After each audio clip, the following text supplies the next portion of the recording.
Hello and welcome back to wings एक उड़ान। दोस्तों, कल लास्ट वीडियो में मैंने फाइनल अकाउंट शुरू किया था। उसमें मैंने थियोरेटिकल पार्ट जो है वो कवर किया। मैंने बताया कि उसमें हम ट्रेडिंग अकाउंट बनाते हैं, फाइनल अकाउंट्स में प्रॉफिट लॉस अकाउंट बनाते हैं, बैलेंस शीट बनाते हैं। और क्यों बनाते हैं? अपनी जो बिज़नेस है उसकी परफॉर्मेंस देखने के लिए कि साल भर में हमें कितना प्रॉफिट लॉस हुआ, साल भर में हमारे एसेट्स कितने हैं और लाइबिलिटीज़ कितनी हुई। तो ये सारी चीज़ें हमें सारी की सारी फाइनल अकाउंट से पता चलती हैं। तो दोस्तों, जो फाइनल अकाउंट्स है उसका पहला जो स्टेप है वो होता है ट्रेडिंग अकाउंट बनाना। ट्रेडिंग अकाउंट जिसमें हमें ग्रॉस प्रॉफिट के बारे में पता चलता है। दोस्तों, ये जो ग्रॉस प्रॉफिट है ये हमारा एक्चुअल प्रॉफिट नहीं होता। हमारा ग्रॉस प्रॉफिट हमें सिर्फ जो हमारा ट्रेडिंग अकाउंट है ये सिर्फ हमें इतना बताता है कि आपकी सेल्स कितनी है और आपके डायरेक्ट एक्सपेंस निकालने के बाद आपका कितना खर्चा, आपके पास कितना प्रॉफिट आ रहा है। लेकिन सिर्फ डायरेक्ट एक्सपेंस निकालने के बाद, क्योंकि हमारे डायरेक्ट एक्सपेंस के बाद कुछ इनडायरेक्ट एक्सपेंस भी होते हैं जिसके लिए हम प्रॉफिट एंड लॉस अकाउंट बनाते हैं। तो जब हम ग्रॉस प्रॉफिट निकालते हैं इसका मतलब ये आपके बिजनेस का एक्चुअल प्रॉफिट नहीं है। इसमें और बहुत सारे खर्चे हैं वो भी डालने होते हैं, लेकिन वो हम सीखेंगे प्रॉफिट एंड लॉस अकाउंट में। तो आज हम सीखेंगे सिर्फ कि आपकी सेल्स कितनी है। ट्रेडिंग हमें क्या बताता है कि आपके सेल्स कितनी हुई और आपने जो गुड्स बेची उसकी कॉस्ट के बारे में कि आपकी कॉस्ट ऑफ प्रोडक्शन क्या है, कि एक गुड्स को बनाने में कितना खर्चा हुआ। दोस्तों, गुड्स का बनने तक का खर्चा जो है वो डायरेक्ट एक्सपेंस होता है और गुड्स के बनने के बाद जो खर्चे आते हैं, गुड्स के बनने के बाद भी खर्चे होते हैं, वो इनडायरेक्ट होते हैं, वो प्रॉफिट एंड लॉस अकाउंट में आते हैं। तो ट्रेडिंग अकाउंट में हम सीखेंगे एक तो ग्रॉस प्रॉफिट निकालना, दूसरी कॉस्ट ऑफ गुड्स सोल्ड निकालना। कॉस्ट ऑफ गुड्स सोल्ड का मतलब कि गुड्स को बनाने में जो खर्चा आया, gross profit, cost of goods sold और कितनी सेल हुई, वो हम सारी इन ट्रेडिंग अकाउंट में सीखेंगे। तो दोस्तों, ट्रेडिंग अकाउंट का जो फॉर्मेट है पहले मैं आपको वो सिखा दूं।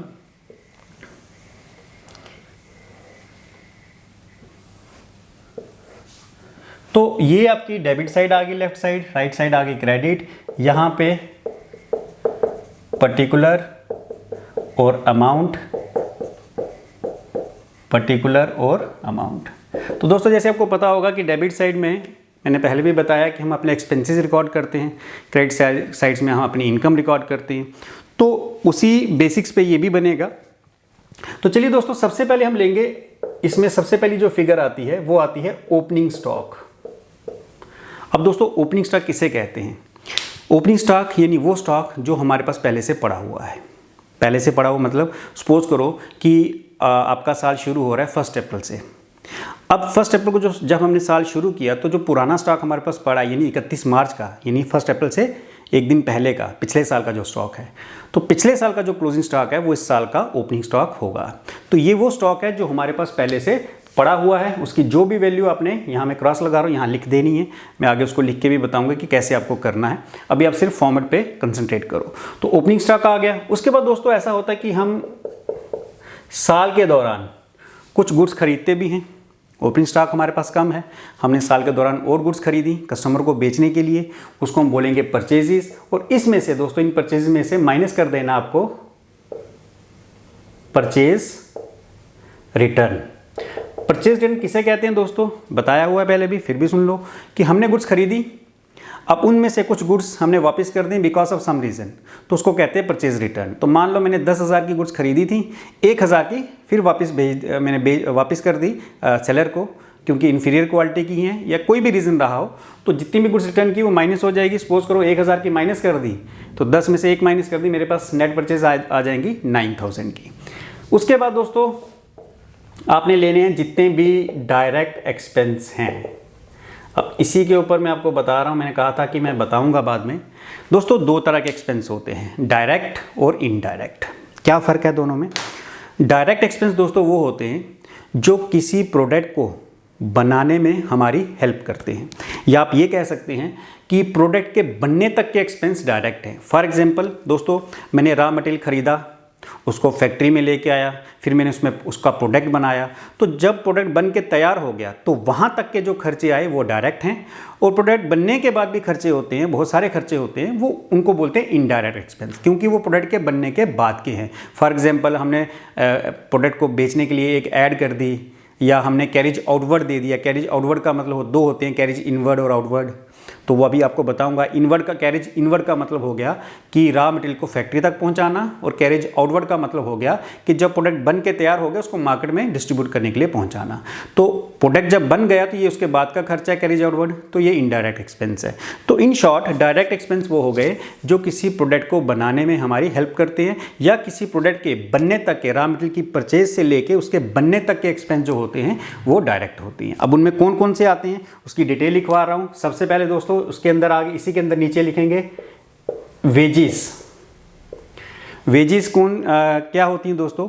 फैक्ट्री में जो हमारी लेबर काम करती है किसी प्रोडक्ट को बनाने में, उनको हम दिन के हिसाब से, डे के हिसाब से पैसा देते हैं, जिसको हम वेजिस कहते हैं। तो वेजिस नॉर्मली हम अपने फैक्ट्री वर्कर को देते हैं। तो जितने भी फैक्ट्री के खर्चे हैं, ये फैक्ट्री एक्सपेंस हैं, वो सारे के सारे डायरेक्ट में ही आते हैं, तो सारे इधर ही आएंगे।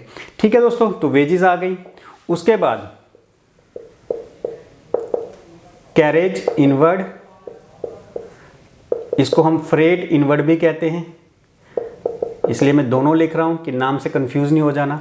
दोस्तों एक होता है कैरेज इनवर्ड या फ्रेट इनवर्ड, और एक होता है कैरेज आउटवर्ड या फ्रेट आउटवर्ड। दोनों में फ़र्क मैंने अभी बताया, लेकिन फिर से रिपीट कर रहा हूं। कैरेज इनवर्ड का मतलब हो गया कि रॉ मटेरियल को फैक्ट्री तक पहुंचाना, उसको कहते हैं कैरेज इनवर्ड। फॉर एग्जांपल आपने ट्रक कोई कर लिया, उसके किराया दे दिया, या आपने ट्रेन से माल मंगवाया, या किसी भी मीडियम से आपने जो माल मंगवाया, रॉ मटेरियल को मंगाया, फैक्ट्री तक पहुंचाया, उसके ऊपर जो आपने किराया दिया उसको बोलते हैं कैरेज इनवर्ड। एक और होता है कैरेज आउटवर्ड, वो भी एक्सपेंस ही है, लेकिन वो होता है कि जब प्रोडक्ट बन गया है, अब इसको मार्केट में पहुंचाना है, तो तब आपने जो उस प्रोडक्ट को मार्केट तक पहुंचाने में जो किराया दिया वो कैरेज आउटवर्ड है। अब क्योंकि वो प्रोडक्ट के बनने के बाद का खर्चा है, तो वो डायरेक्ट एक्सपेंस में नहीं आएगा, वो इनडायरेक्ट में आएगा। और इनडायरेक्ट एक्सपेंस जितने भी हैं वो प्रॉफिट एंड लॉस अकाउंट में आते हैं, जो हम आगे सीखेंगे। चलिए दोस्तों, आई होप ये आपको समझ आ गया। फ्रेट इनवर्ड भी सेम ही है। उसके बाद फैक्ट्री फ्यूल, फैक्ट्री में जो भी हम किसी तरह का फ्यूल वगैरह यूज़ कर रहे हैं, डीजल या कोल वगैरह, जो हमारी मशीन्स को चलाने में यूज़ होता है, वो इसमें आ जाएगा दोस्तों। उसके बाद रॉयल्टी। दोस्तों रॉयल्टी किसे कहते हैं? वैसे ये वर्ड बड़ा कम यूज़ होता है ट्रेडिंग अकाउंट बनाने में, लेकिन इसका मतलब क्या है कि किसी के पास कोई पेटेंट राइट है। पेटेंट राइट आपको मैं एक्सप्लेन कर चुका हूँ। कोई एक्सक्लूसिव राइट होता है किसी को, किसी के पास किसी चीज़ को बनाने का। तो अगर हम किसी से वो राइट ले लेते हैं और बदले में उसको कुछ पेमेंट करते हैं, तो उसको दोस्तों पेटेंट राइट कहते हैं, क्योंकि वो राइट हमने ख़रीदा है, जिससे भी उसको हमें कुछ ना कुछ पेमेंट करनी पड़ती है उस राइट को यूज़ करने के बदले में। तो वो हमारा उसको जो अमाउंट हम उसको पे करते हैं उसको हम रॉयल्टी बोलते हैं। तो ये भी हमारा डायरेक्ट एक्सपेंस है, क्योंकि उसके राइट को यूज़ करके हमने प्रोडक्ट बनाना है। तो दोस्तों इस तरह से और भी एक्सपेंसेस होते हैं, मैन्युफैक्चरिंग एक्सपेंस या फैक्ट्री के ऊपर होने वाले जितने भी एक्सपेंस, वो सारे के सारे डायरेक्ट हैं। तो वो सारे आपने इस तरफ ले लेने, यानी डेबिट साइड में। जो क्रेडिट साइड है दोस्तों, इसमें आएगी आपकी एक तो सेल्स। अब आपने जो प्रोडक्ट बनाया उसको बेचना भी है, तो जिस प्राइस पे उसको बेचा वो सेल्स हो जाएगी। इसमें से भी आप माइनस कर दोगे सेल्स रिटर्न। अगर आपने कुछ मान लो 1 लाख रुपए की गुड्स बेची थी, उसमें से 10,000 आपको वापस आ गई बिकॉज ऑफ सम रीज़न, तो 1 लाख में से 10,000 माइनस करके जो 90,000 बचा आपने बाहर लिख देना है। और साथ ही साथ लिख देना है लास्ट में यहाँ पे क्लोजिंग स्टॉक। अब दोस्तों क्लोजिंग स्टॉक किसे कहते हैं? अब साल के एंड में वो जो स्टॉक बच जाएगा उसको हम क्लोजिंग स्टॉक कहेंगे।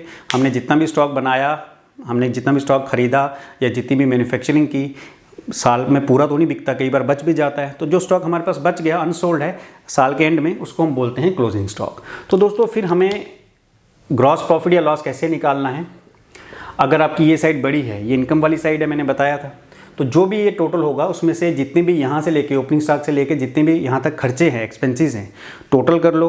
तो इनकम में से वो सारे एक्सपेंस निकाल लो, जो बचेगा वो आपका क्या हो जाएगा, उसको हम बोलते हैं ग्रॉस प्रॉफिट। और अगर आपकी ये वाली साइड बड़ी है, मतलब एक्सपेंस साइड बड़ी है, उसमें से जितनी इनकम्स हैं वो निकाल दो, तो हमारा क्या आ जाएगा, ग्रॉस लॉस। क्योंकि जब एक्सपेंस ज़्यादा होंगे और इनकम कम, तो वो हमारा क्या होगा, ग्रॉस लॉस। दोनों में से कोई एक ही आएगा। तो दोस्तों इसमें इस ट्रेडिंग अकाउंट में हम सीखेंगे, साथ में हमने ग्रॉस प्रॉफिट निकालना सीख लिया, इसमें हम साथ ही साथ हम सीखेंगे कॉस्ट ऑफ गुड्स सोल्ड कैसे निकालते हैं, वो भी हम सीखेंगे। तो चलिए दोस्तों, कॉस्ट ऑफ गुड्स सोल्ड निकालने का फॉर्मूला क्या है? Cost of goods sold, COGS, opening stock plus purchases plus direct expenses minus closing stock. सबसे पहले मैं ये क्लियर कर दूं कि ये कॉस्ट ऑफ गुड्स सोल्ड होती क्या है। किसी प्रोडक्ट को बनाने में जितना हमारा खर्चा आता है उसको बोलते हैं कॉस्ट ऑफ गुड्स सोल्ड। किसी भी प्रोडक्ट को हमने बनाया, उसके बनने में जितना भी खर्चा आया उसको बोलते हैं कॉस्ट ऑफ गुड्स सोल्ड। यानी जो हमने गुड्स बेची कितने में वो छोड़ दो, लेकिन उसकी कॉस्ट क्या थी, हमें वो कितने में पड़ी, हमने जो बनाई उसके ऊपर बनाने में हमारा कितना खर्च हुआ, उसको बोलते हैं कॉस्ट ऑफ गुड सोल्ड। अब मान लो जैसे मैं कहूँ कि मैंने जो गुड्स हैं बनाने में मेरा 10,000 खर्च हुआ, ये मेरी होगी कॉस्ट ऑफ गुड सोल्ड, और मैंने 12,000 में बेची तो वो मेरी होगा सेलिंग प्राइस। सेलिंग प्राइस कितना है 12,000। तो 10,000 की चीज़ मैंने 12,000 में बेची, मुझे प्रॉफिट कितना है 2,000 का, वो मेरा हो गया ग्रॉस प्रॉफिट। उसको आपको मैं अकाउंट में करके दिखाता हूँ। चलिए दोस्तों, मैं अपने से कुछ फिगर्स लेके एक ट्रेडिंग अकाउंट बनाता हूँ। तो इसमें मैं आपको सिखाऊंगा कि आप कॉस्ट ऑफ गुड सोल्ड कैसे निकालोगे, ग्रॉस प्रॉफिट कैसे निकालोगे, ट्रेडिंग अकाउंट बना के और बिना ट्रेडिंग अकाउंट बना के। चलिए दोस्तों, तो मैं एक एग्जांपल लेता हूं कि सपोज करो मेरे पास ओपनिंग स्टॉक यानी जो पहले से स्टॉक पड़ा हुआ था वो 10,000 का था। उसके ऊपर मैंने सपोज कर लो 30,000 की परचेजेस कर ली, और साथ ही साथ जितने भी डायरेक्ट एक्सपेंस थे मैं एक ही बार में उसका टोटल लिख रहा हूँ कि सपोज करो 10,000 के मेरे डायरेक्ट एक्सपेंस थे। डायरेक्ट एक्सपेंस बहुत सारे आते हैं तो मैं सपोज कर रहा हूँ, मान के चल रहा हूँ कि जितने भी थे उन सबका टोटल 10,000 था। साथ ही साथ यहाँ पे आप क्या लिखते हो, सेल्स टर्न माइनस करके, और क्या लिखते हो, क्लोजिंग स्टॉक। ये चीज़ें आप लिखते हो। अब दोस्तों कॉस्ट ऑफ गुड्स सोल्ड यानी आपको गुड्स बनाने में जो खर्चा आया, अब मान लो मेरा क्लोजिंग स्टॉक है 5,000। देखिए दोस्तों, ओपनिंग स्टॉक आपके पास 10,000 का था, ये भी आपका खर्चा ही है, कभी ना कभी तो स्टॉक खरीदा ही होगा। 10,000 का आपका ओपनिंग स्टॉक था, 30,000 की आपने और परचेज कर ली, कुल हो गया 40,000। 10,000 के आपके डायरेक्ट एक्सपेंस भी आ गए, कुल हो गया 50,000।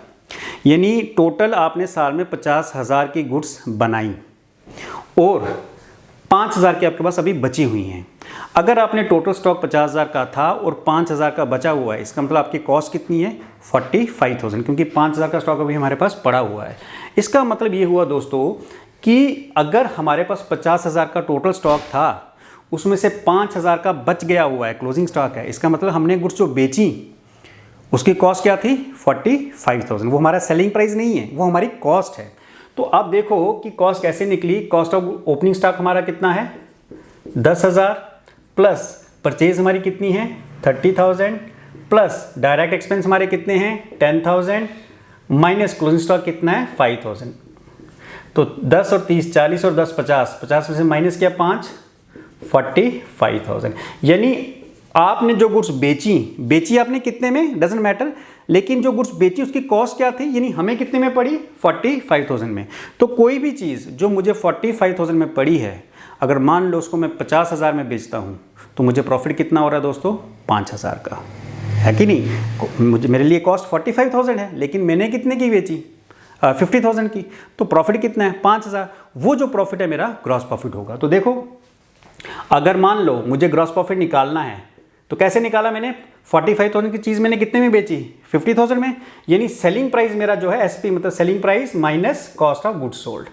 सेलिंग प्राइस मेरा कितना था 50,000 और मैंने बेची कितने में 45,000 में, तो ये मेरा ग्रॉस प्रॉफिट आ गया 5,000। एक तो हो गया ये हमने फॉर्मूला लगा के ग्रॉस प्रॉफिट निकाला, लेकिन हम निकाल रहे थे ट्रेडिंग अकाउंट में। तो इसमें कैसे निकालना है, तो इसी फिगर को मैं ले लेता हूँ कि कितने की सेल थी दोस्तों। अब आप ऐसे करके देख लो, 50,000 की सेल थी ना सेलिंग प्राइस मेरा।